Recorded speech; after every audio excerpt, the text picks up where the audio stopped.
Nizam palace থেকে 5 সদস্যের সিবিআইয়ের টিম এলেন আরজিকর হাসপাতালের প্লাটিনাম জুবিলি বিল্ডিং এর পাশের মর্গে। সূত্রের খবর, মৃতদেহ পাচার নিয়ে প্রাক্তন অধ্যক্ষ সন্দীপ ঘোষের বিরুদ্ধে অভিযোগ ওঠে।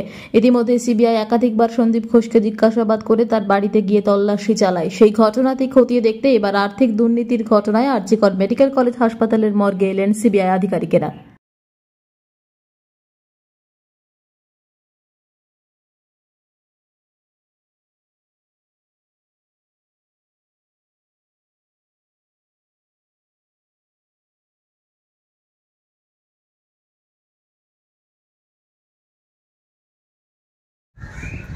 ভিজুয়ালটা নিয়েছে ঠিক আছে দেখো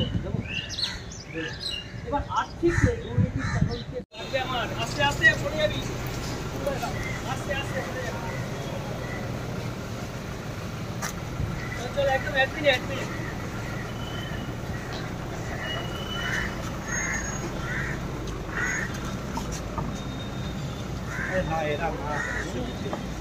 আরে এরা না আসছে হ্যাঁ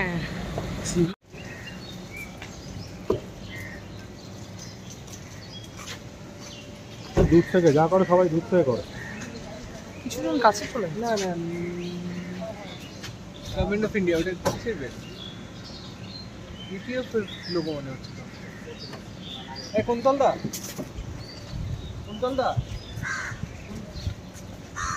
যাই হোক বলছি যে এখন সিবিআই 10